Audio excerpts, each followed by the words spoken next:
Olá, meus irmãos, amigos, manos, um dia de chuva por aqui, pelos nossos lados, trovões, relâmpagos, que para nós, na verdade, a gente diz que é um tempo bonito, porque é bonito mesmo, né? E passando por aqui para compartilhar uma breve mensagem do meu coração, na esperança de que chegue ao seu coração, né? E que tem a ver com a nossa decisão de assumirmos compromisso, de não exigirmos direito, porque, na verdade, meu irmão e minha irmã, a vida em Cristo é oferta. A vida em Cristo é responsabilidade assumida, é palavra empenhada, vida ofertada. E na carta aos Hebreus, né, que nós estamos inclusive nesses dias estudando junto com a nossa comunidade, no capítulo 12, a palavra diz assim, deixa eu tentar ler aqui, deixa eu procurar aqui.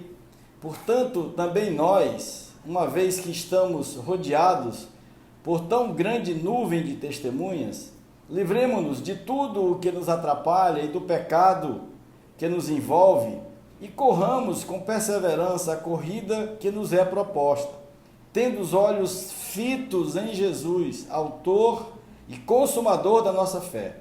Ele, pela alegria que lhe fora proposta, suportou a cruz, desprezando a vergonha, e assentou-se à direita do trono de Deus. Pensem bem naquele que suportou tal oposição dos pecadores contra si mesmo, para que vocês não se cansem e nem desanimem. Uma palavra de esperança, né? Uma palavra na esperança de que fale aos nossos corações, a começar por mim. Meus irmãos, as verdades profundas do Evangelho devem nos mover, nos animar à atitude para enfrentarmos as dificuldades da vida com dignidade, com integridade, né? E a nossa oração passiva revela uma espécie de uma fé sem atitude que não assume responsabilidade. E a lição é não exigirmos o direito, mas assumirmos a responsabilidade. Essa é a grande lição. Não tem a ver com a mudança à nossa volta, mas com transformação dentro de nós. E aí eu penso que a missão é qualificarmos o nosso entendimento, meu irmão, para uma vida com propósito à luz do Evangelho de Jesus, para que a gente possa viver o que a gente aprende dele, porque a graça se manifesta salvadora nos ensinando a viver. O Evangelho de Jesus nos ensina a abrirmos mão de direito, de mérito, para assumirmos a condição de filhos, apesar de imperfeitos, cheios de limites e de limitações, cheios de defeitos, né? Para que a gente possa fazer entregas, para sermos bênção, pessoas abençoadoras como o Pai é abençoador, para sermos luz e mesmo em meio aos nossos limites e limitações, a gente meio que avançar, clareando os espaços e os ambientes dessa vida conturbada, complexa e escura. Fé não é a gente achar que as coisas vão acontecer a partir do nosso acerto, meu irmão, da nossa força própria, da nossa capacidade de fazer as coisas acontecerem. Porque, por vezes, muito pior do que um erro é a gente viver dentro dessa presunção do acerto, né? Assim, de achar que a gente está sempre certo, porque isso nos afasta da transformação de consciência que o Evangelho pode produzir em nós. Deus já nos entregou tudo. Ele entregou o seu Filho, o seu Espírito, perdoou os nossos pecados, nos redimiu. O que a gente pode querer mais, meu irmão e minha irmã? A beleza está em aprender de Jesus para a gente assumir o nosso papel nessa história, para que a nossa fé se consuma e para que a gente assuma a nossa responsabilidade, para que não nos cansemos e nem nos desanimemos, né? Para que a gente possa avançar enfrentando as dificuldades da vida com alegria e com celebração, porque ser corpo, meu irmão, é assumir na vida as virtudes de Cristo Jesus. É ser igreja nos ambientes da vida, é ser igreja em casa, é ser igreja no condomínio, é ser igreja na rua, no trabalho, na escola e até na comunidade, e também na comunidade, porque o estar igreja é dentro, mas o ser igreja é fora, é de dentro para fora, é um comportamento de dentro para fora que visa comunicar as virtudes de Deus a partir de nós para sermos luz nestes ambientes da vida, né? Refletindo o caráter de Jesus, revelando que o reino de Deus está presente na história da humanidade e que o Rei está presente entre nós e especialmente dentro de nós, em nós, através do seu Santo Espírito. Vivendo como adoradores de tal forma que a nossa vida seja um instrumento de glorificação a Deus, para que o Pai seja glorificado a partir de nós.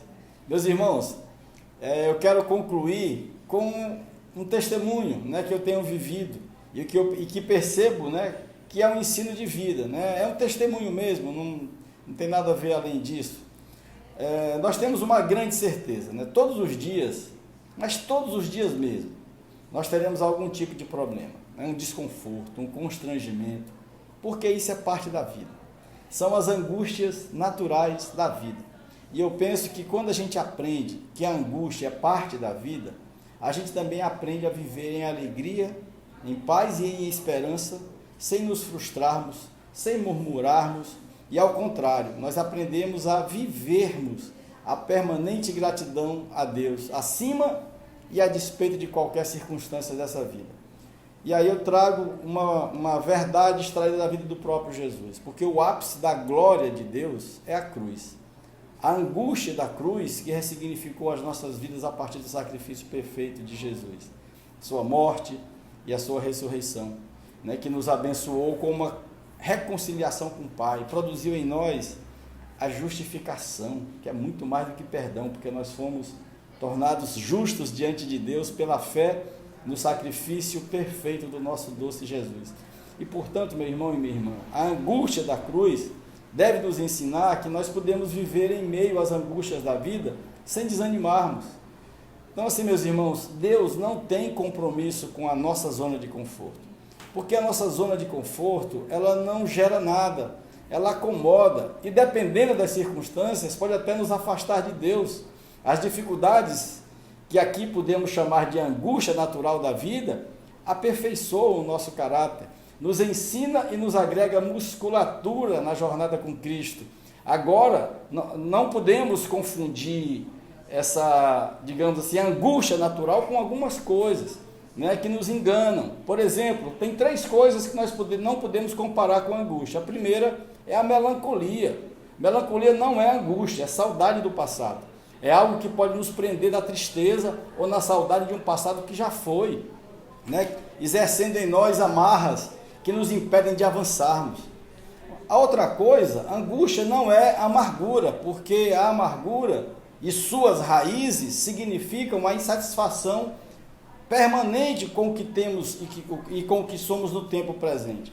A amargura nos segue e nos impede de percebermos que em Cristo Jesus nós já fomos plenamente abençoados, para que essa verdade produza em nós um coração permanentemente grato a Deus e gracioso uns com os outros. A Bíblia nos ensina em Provérbios 15 que um coração alegre dá formosura ao rosto, mas eu presumo, meu irmão e minha irmã, que um coração permanentemente grato a Deus dá formosura à própria vida, embeleza a vida, toda a vida. A angústia natural da vida não tem a ver com a amargura, que torna a vida sem cor, sem brilho, quando na verdade nós devemos viver em celebração à vida, apesar das suas angústias, que nos ensina e nos fortalece. E finalmente, angústia não é ansiedade. A ansiedade é o excesso de futuro, né? É o excesso de futuro na minha vida e na sua vida. São as preocupações que impedem de vivermos toda a beleza da vida no aqui e agora, que é o tempo que nós temos. Ansiedade é medo do futuro. E o medo é uma antítese do amor, meu irmão e minha irmã, porque o perfeito e verdadeiro amor lança fora todo medo, como está lá em 1 João 4. O passado deve ser para nós instrumento para evitarmos repetir os erros, né? E nós devemos extrair do passado as lições para, ao errarmos, cometermos erros novos, né? Mas para essencialmente fundamentarmos o momento presente. O passado só serve para isso. O futuro deve ser uma visão, um alvo, com objetivos que inspirem e estimulem a nossa caminhada, mas não no lugar incerto, cheio de medos e preocupações, porque na verdade nós vivemos no tempo presente, no instante presente, nós vivemos no aqui e agora, e nesse tempo nós precisamos viver o propósito para o qual Deus nos criou, o Pai nos criou. Em meio às angústias naturais da vida, nós vivemos o propósito de filhos, que refletem e revelam as virtudes do Pai Celestial para a exclusiva glória dele. Filhos que caminham e crescem de glória em glória, à imagem e semelhança de Cristo Jesus. para, em meio às nossas imperfeições, sermos pessoas plenas, completas, Cristo sendo formado em nós, para quem nos veja enquanto filhos, veja o Pai Celestial, para que Ele, o Pai, seja glorificado. Cristo em nós, Cristo sendo formado em nós, e essa é a esperança da glória. Então nós podemos ser completos e plenos, apesar de nós, apesar das nossas imperfeições, seres humanos imperfeitos, mas transformados na consciência e no entendimento, para vivermos em plenitude de vida, apesar das circunstâncias, e tudo isso para o nosso próprio bem e para o bem das pessoas. Meu irmão, que o amor de Deus, o Pai, a graça de Jesus, o Filho, as consolações, a inspiração e a comunhão do Espírito Santo de Deus estejam com todos vocês, em todo tempo e em todo lugar, no nome bendito do nosso lindo e doce Jesus Cristo. Amém. Um beijo grande, que Deus siga abençoando a sua vida, meu irmão e minha irmã. Bom dia para todos, boa tarde ou boa noite, dependendo da hora que você vai assistir a esse vídeo. Grande abraço, até o próximo.